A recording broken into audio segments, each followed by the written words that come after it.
Deus abençoe tua vida, você que nos acompanha aqui, tá? O nosso canal pelo YouTube. Se você não é inscrito, se inscreva. Se você já é inscrito, ative o sininho para que quando as novas mensagens pelo nosso canal sair aí, você seja avisado, tá? Eu quero trazer uma mensagem de Deus para você com o tema 4 características de um ministro de Cristo. Existem muitas outras características, tá? E aí, de um ministro de Cristo, eu escolhi 4, né? Para trazer, para não ser extensivo para vocês, nesta mensagem de Deus para o teu coração, tá? Então vamos ler aqui, 1 Tessalonicenses, capítulo de número 2, o versículo de número 1 e o versículo de número 2, vamos ver o que a palavra de Deus nos fala, tá? Porque vós, irmãos, sabeis pessoalmente que a nossa entrada entre vós não se tornou infrutífera, mas apesar de maltratados e ultrajados em Filipos, como é do vosso conhecimento, tivemos ousada confiança em nosso Deus para vos anunciar o Evangelho em meio a muita luta. A situação aqui do que aconteceu, você vai ver lá em Atos 16, do 19 ao 34, né? E Atos 17, do 1 ao 9. Então Paulo está dizendo, quando nós passamos a entrar no meio de vocês, ó Tessalonicenses, né? A nossa entrada não foi vã. Por quê? Não se tornou infrutífero. Porque a partir do momento que o ministro de Cristo, que um servo de Deus, um representante de Cristo, ele entra na vida das pessoas, ele entra na vida de uma nação, ele entra na vida de uma cidade, ele tem o compromisso de ser frutífero. Ele tem o compromisso de não ser vão, como Paulo diz, para que a nossa entrada para convosco não seja vão, para que a nossa entrada para com vocês não seja sem motivo, sem objetivo, sem uma situação clara, para que nós tenhamos, né, como Paulo está dizendo, para que nós possamos ter o que? Fruto no meio de vós. Então, primeiro que nós entendemos que um ministro infrutífero, ele está fora da vontade de Deus. Olha que Paulo até as suas vestes curavam, seus lenços, até os seus aventais que eram levados às pessoas que estavam enfermas, e essas pessoas eram curadas. Um homem como esse estava preocupado se a entrada dele na vida dos Tessalonicenses não era vã e não era infrutífera. Olha, se isso não nos faz pensar se nós estamos sendo frutíferos na vida das pessoas. Olha, se isso não nos faz pensar se nós estamos sendo frutíferos na vida da nossa igreja, se nós estamos sendo frutíferos na vida da nossa família, se nós estamos sendo frutíferos à nossa volta. Porque a preocupação de um ministro de Deus é ter fruto. E Jesus falou que o vosso fruto permaneça. Não adianta dar fruto um ano que vem, você já não ter mais fruto. Então que o vosso fruto permaneça. Então, primeira coisa que um ministro de Cristo tem que ter em mente, vou falar 4 características, né? Isso aqui é uma introdução, né? Tá? Mas também serve de uma característica, é isso, é ter esse compromisso de ser frutífero, de estar em Cristo para produzir, porque Jesus falou, como que eu vou dar fruto? Eu tenho que estar na videira, lá João 15, porque toda vara em mim que não dá fruto, aí Deus corta. Tá? E o pai não deixa ficar na videira. Então, para mim dar fruto, estou na videira. Segundo, né? Saber que sem ele eu nada posso fazer. Eu sou só um ramo. Então ele em mim, né? Ele faz eu ser frutífero, ele faz eu olhar para o outro, ele faz eu ter uma visão para o meu irmão, ele faz eu ter um olhar para o necessitado. Tá? Então, primeiro, o ministro tem que saber que tem que ser frutífero. Tá? Primeira característica de um ministro, né? Agora eu vou falar das 4 características de um ministro de Cristo. Primeira característica, ele tem que exortar sem engano. tá? Ele tem que exortar, falar do amor de Deus sem engano. Não pode enganar as pessoas. Um ministro de Cristo jamais pode usar o engano para conduzir rebanho, o engano para manipular as pessoas, como a Bíblia diz, né?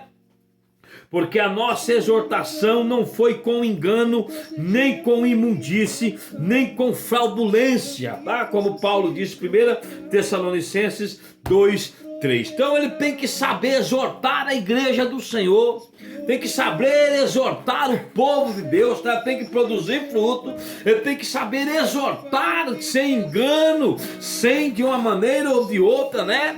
Deixar ser enganado também, tem que saber realmente se portar sem imundície e sem fraudulência, tá?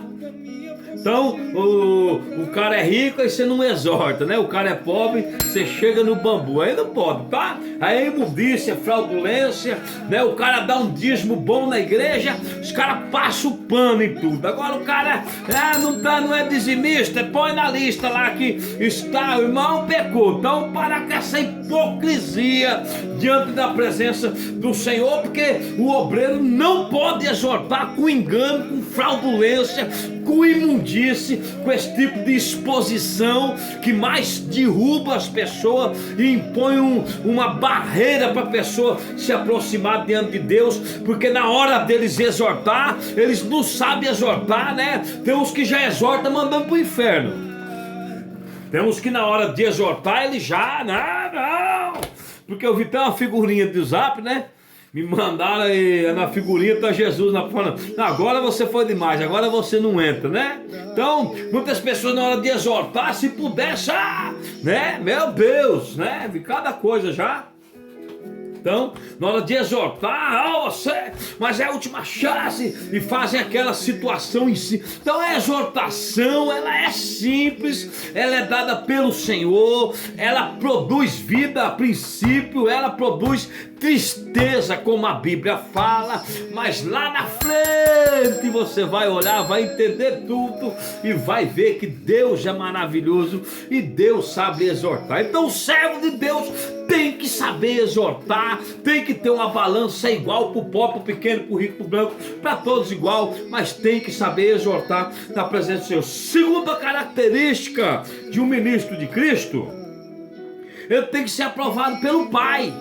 Ele é de Cristo, aprovado pelo Pai. Olha o que a Bíblia diz em 1 Tessalonicenses 2:4. Mas como fomos aprovados de Deus para o Evangelho, mas nos fosse confiado, assim falamos, não como para agradar aos homens, mas para agradar a Deus que prova os nossos corações. Olha que coisa linda, né? Paulo dizendo que ele foi aprovado pelo Deus Pai para ser pregador do Evangelho do Filho.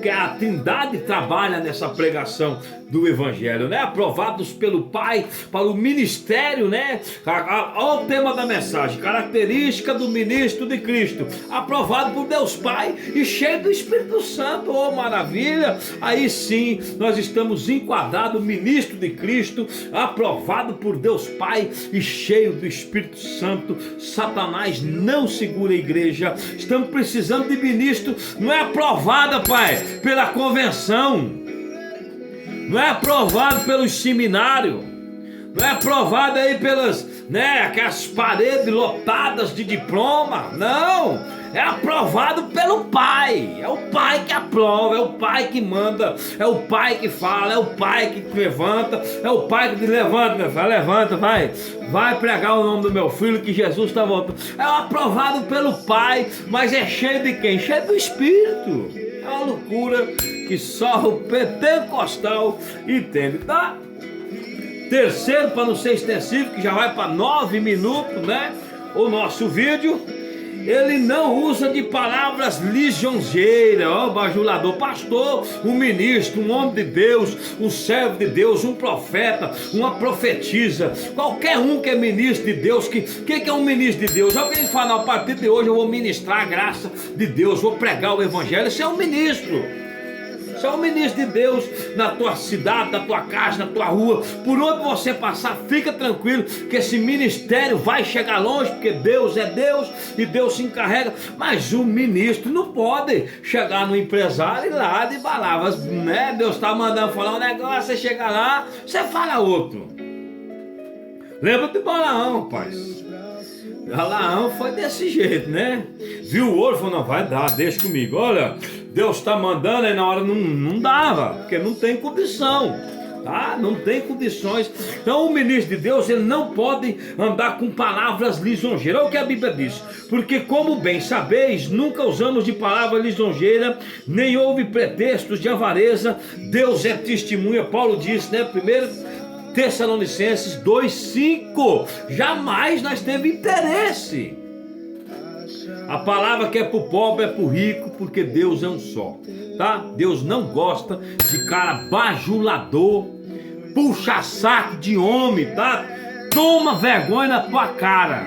Você foi chamado para servir a Deus, não é para bajular homem não, tá? Não é para ser lisonjeador de homem. Nós estamos vendo um monte de gente servindo ministério humano, carregando placa nas costas, sendo que nós temos que levar a palavra de Deus. Para de carregar placa de igreja. Lá no céu nem templo vai ter, tá? Lá no céu, pode ver lá no Apocalipse, João disse, ele podia, de tantas coisas que ele falou que não viu lá, teve só uma que ele falou, ó, não vi templo nenhum aqui, tá? Não vi templo nenhum aqui na Nova Jerusalém. Por que fez menção? Porque o templo é divisão. Então para de ser bajulador de placa de igreja, rapaz. Para, porque o ministro de Deus não pode ser bajulador. Olha, quando Naamã chegou na porta da casa de Eliseu nem saiu para fora. Mandou curar lá, Naamã reclamou, mas passou no rio, foi curado, voltou tudo contente com as riquezas. Eu quero conhecer esse profeta. O profeta nem foi lá ver. Naamã só conheceu que é um Deus em Israel, porque o profeta ele nem viu. O profeta ele nem viu. É assim que é um profeta de Deus. Para de querer se aparecer, para de querer produzir, né? Onde Deus tem que aparecer na nossa vida, assim que é um ministro de Deus, ele para de querer se aparecer, ele deixa somente a palavra de Deus em ação. Então nós vemos hoje muito bajulador de homem, muito pastor puxa-saco de pessoa atrás de dinheiro. Isso é uma vergonha, é a característica do ministro de Deus. Ele não fica bajulando o homem por causa de dinheiro, não se curva, tá? A posição, porque não saiu para ver nem o general do exército, tá? Imagina o general chegando na porta da igreja, o presidente, agora Eliseu não quis nem ver a cara, mas recebeu o milagre. Por quê? Porque foi atrás do Deus de Israel, ele foi atrás, e quem foi atrás do Deus de Israel sabe que ele faz milagre. Em último, para não ser extensivo, ele não busca a glória dos homens. Um ministro de Deus não pode buscar a glória de homem. Homem, para que glória de homem, né? E a Bíblia diz, e não buscamos glória dos homens, nem de vós, nem de outros, ainda que poderíamos, como apóstolo de Cristo, ser-vos pesado. 1 Tessalonicenses 2:6. Paulo falou, não, por nós ser discípulo, nós podia, né, até ser pesado para vocês. Mas disse, não, nós não buscamos glória de homem, olha só, nem de vocês e nem de outros. Olha como que Paulo foi enfático, nem de vocês e nem de nenhum outro. Nós não buscamos glória do homem. Então o ministro de Deus, ele não se gloria, ele não quer glória de homem, ele não quer elogio de homem para si. Tudo que vem ele glorifica o nome do Senhor, ele exalta no altar da sua vida, na presença do Senhor. Então se você é um ministro de Deus, quer, né, um ministro do Senhor, as características saiba exortar sem engano, seja aprovado por Deus, não seja bajulador de homem, palavras lisonjeiras, e não fique buscando a glória dos homens, e você será aprovado por Deus. E lembre-se que você tem que ter um ministério produtivo, tá? E frutífero na presença do Senhor. Deus abençoe tua vida.